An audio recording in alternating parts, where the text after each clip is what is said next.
사건 17일 만인 1989년 11월 21일 사카모토 변호사 사건으로 전국 변호사 모임과 전국적인 옴질리교 반대 운동이 일어났어요. 여기에 후달린 옴질리교는 사건에 관련된 간부들을 해외로 내보냅니다. 관련 없는 척을 한 거예요. 용의자들이 사라졌죠, 일본에서. 하지만 이미 강력한 정황 증거가 나온 이상 경찰은 영장 신청해 보고 옴질리교 찾아가 보던가 뭐 해야 되잖아.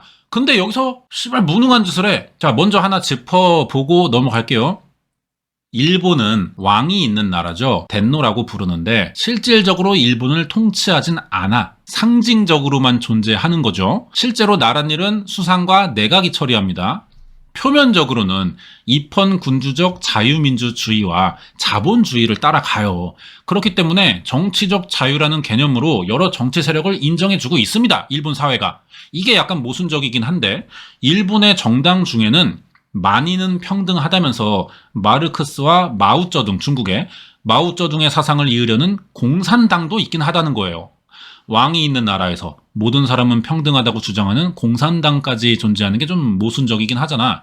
그래도 일본 경찰은 당연히 모든 국민과 정치인, 수상, 덴노까지 지켜야 하는 입장이고요.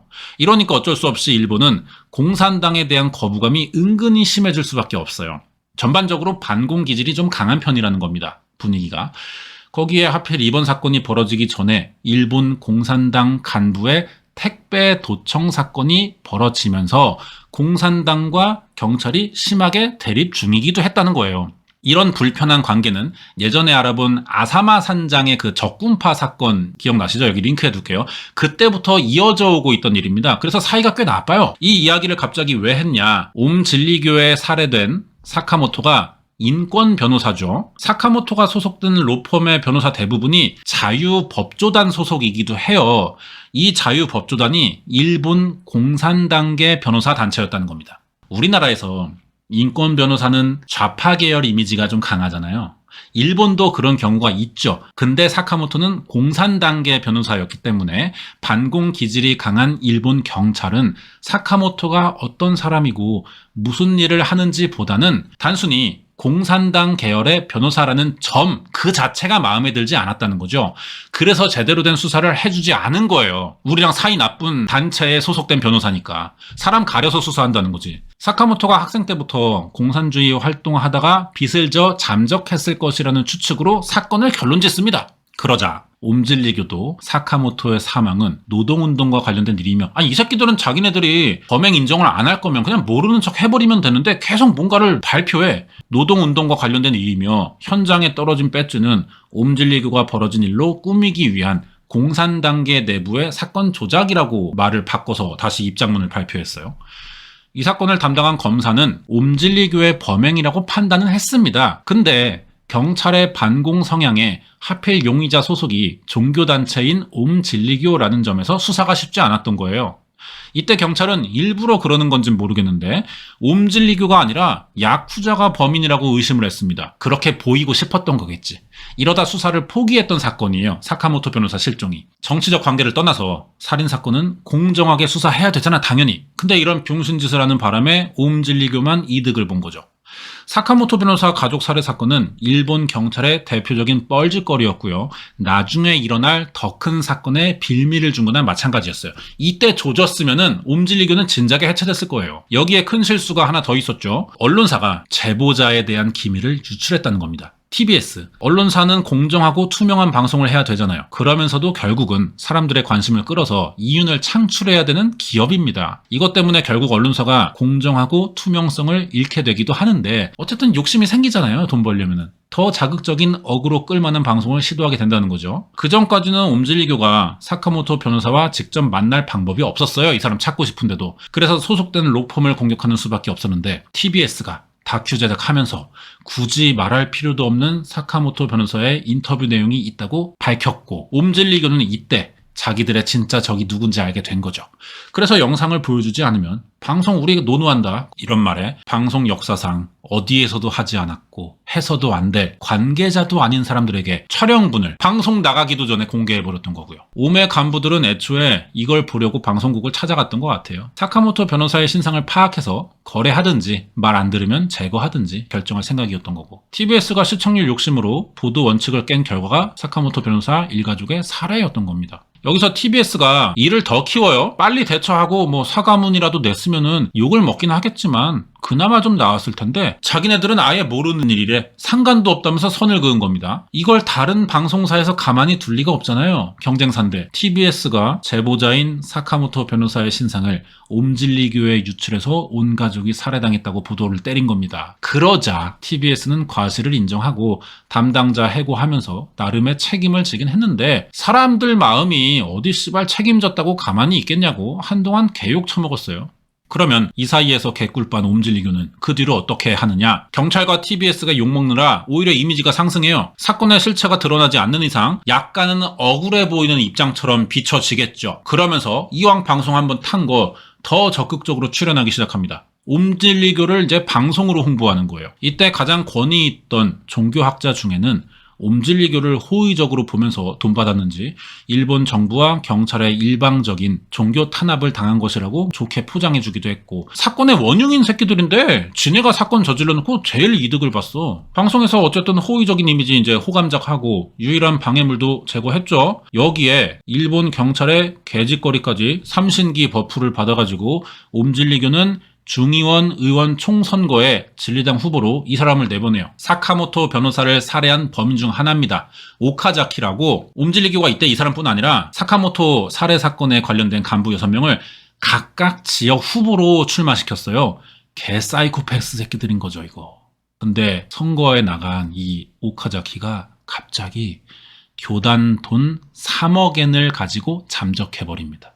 30억을. 오카자키는 아내와 같이 교단을 나가면서 많은 돈을 들고 움직일 수는 없었기 때문에 아는 사람 집에 우편으로 돈을 보내요. 그리고 죽은 사카모토 변호사의 가족이 묻힌 장소를 익명으로 적어서 경찰에 보내기도 하거든요. 어떻게 보면 뭐 이 새끼들 입장에서 좋은 판단인 게 의원으로 당선된다 쳐. 뭐 대외적으로는 대접받겠죠. 의원님 이러면서. 근데 거기서 생길 모든 이익은 다 교단으로 들어갈 게 뻔하잖아. 아무리 자기가 잘 나가봤자 결국 옴질리교에 다 바치면서 살 수밖에 없는 것 같으니까 차라리 돈이라도 들고 째자. 이렇게 생각했던 거예요. 동시에 사카모토의 로펌으로 가족이 묻힌 장소를 넣은 봉투가 또 보내졌어요. 이 사람이 보낸 거죠. 다음 날에는 사카모토의 아들이 살해될 것이라는 편지를 또 익명으로 보냅니다. 경찰이 그 장소에 가봤어요. 편지에 나온 대로. 실수는 없거든요. 이런 행동은 오카자키가 도망갈 시간을 벌기 위한 수작이기도 하지만 동시에 교단에게 위협을 주는 압박의 수단이 되기도 하겠죠. 나 찾지 마. 찾으려고 하면 나 진짜로 터뜨려. 이런 경고가 되는 거예요. 옴질리교의 교주인 아사하라 쇼코에게도 편지를 보냅니다. 1000만 엔을 나한테 주지 않으면 나 다 까발린다. 대신에 주면은 나 평생 입 다물어. 그러자 아사하라 쇼코는 살인을 교사한 배우잖아요. 제일 후달릴 수밖에 없어 이 사건에서. 돈을 줘서라도 오카자키의 입을 막는 게 최선이라고 생각한 거죠. 근데 얘가 지금 6명이나 선거에 내보내느라 돈이 없어요. 170만 엔밖에 없으니 일단 이거라도 받으시고 모자른 830만 엔은 나중에 주기로 약속을 하거든요. 일단 거래가 됐잖아. 오카자키는 경찰에 보낼 편지를 없앴고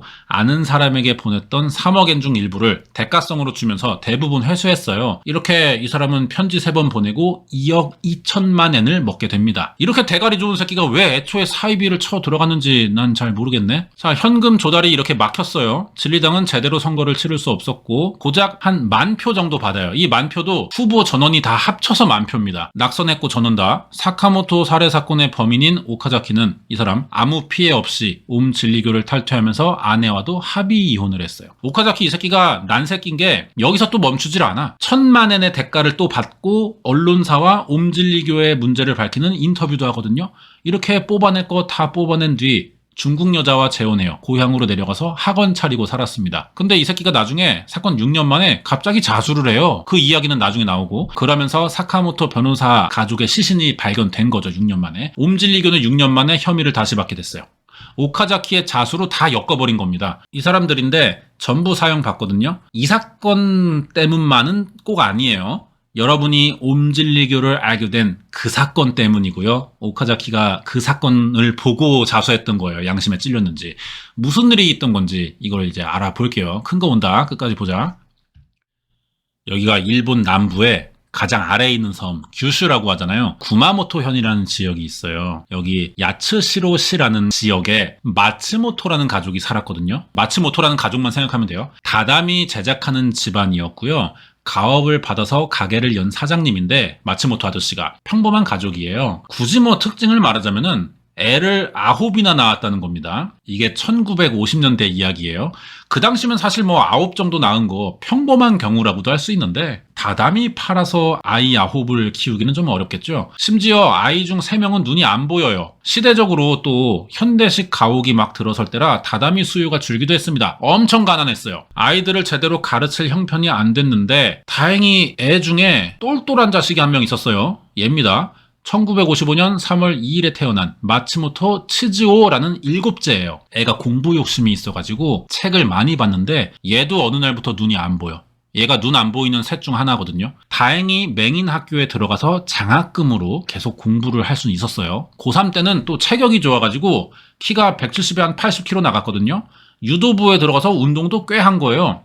애가 근성이 있어. 눈이 안 보이는 게 큰 문제는 또 안 됐던 것 같기도 하고 1975년에 성인이 됩니다. 그러자 자민당 정치인이 되고 싶었어요. 자유민주당이라고 뭐 우리나라로 치면 국민의힘 정도 되는 곳인데 여기 들어가려고 도쿄대 법학과를 목표로 공부합니다.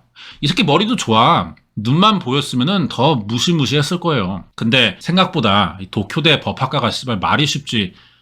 생각만 한다고 들어가 꿈만 꾼다고? 재수를 해요. 근데 또 도쿄에 올라와서 재수합니다. 학교를 보면서 공부하고 싶다고. 학원 갔다가 옆자리에 앉은 여자애를 좋아하게 되거든요. 이 여자입니다. 이쁘죠? 이시 토모코라고 하는데 치즈오가 처음 보자마자 이 여자한테 이제 마탱이 간 거죠. 그래서 다짜고짜 귓속말로 나 나중에 너랑 결혼할 거다. 이 지랄을 했대요. 그리고 나중에 진짜 부부가 됩니다. 씨발 치즈오. 이 새끼 존나 알파메일이었어. 근데 또 갑자기 목표가 바뀐 건지 알 수 없는 이유로 재수를 포기해요. 안 간대. 법학과. 공부를 안 했던 건 아니야, 치즈오가. 재수한 2년 사이에 중국어와 영어를 익히더니 23살 되자 침술원을 갑자기 냅니다. 애가 고등학교 때 침술 자격증을 땄거든요. 그리고 1년도 안 돼서 침술원 접더니 갑자기 한방약국을 개업해요. 곤약이랑 뭐 말린 귤 껍질이 신체를 정화해준다면서 지 이름 붙여가지고 치즈오 특제 다이어트 약이라는 걸 팔았거든요. 이 장사가 꽤 됐는데 1년 만에 폐업해. 보험료 안 냈다가 벌금 맞은 거예요. 근데 또 약국을 개업해가지고 한약, 다이어트 약 이런 거 팔았는데 돈을 꽤 벌어요. 문제는 이게 C8 불법 제조 약물이었다는 거죠. 또 벌금 맞고 폐업했어요. 사업이 잘 될만 하면 망하자 치즈오가 생각이 복잡해졌거든요. 당연히 속상하겠죠. 그러다 관심을 보이기 시작한 게 종교예요. 종교 공부를 하다 보니까 침술이 사실상 사람 병 고치는데 큰 도움이 안 되는 것 같다는 생각이 들었대요. 그래서 아함종이라는 불교에 들어가가지고 1년간 명상과 요가로 정신수양을 시작합니다.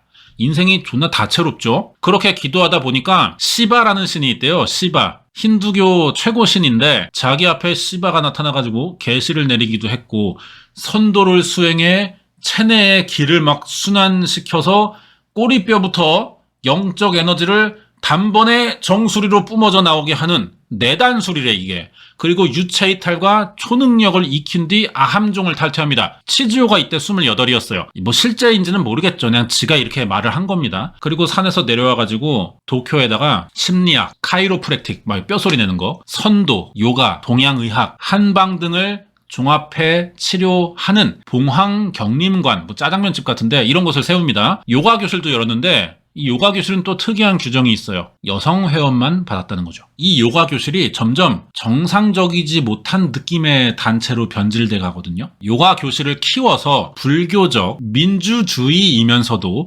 완벽한 초능력자들을 위한 나라이자 신성 법왕인 진리국을 세우는 걸 목표로 했다는 겁니다. 여기서 신성 법왕이라고 자기를 지칭하면서 이름을 바꿔요. 전에 그 절 이름이 아함종이죠. 신흥 불교거든요, 여기도. 여기 들어가 수행하고 받은 이름이 쇼코였습니다. 그래서 아사하라 쇼코라는 이름을 쓰기 시작하는 거죠.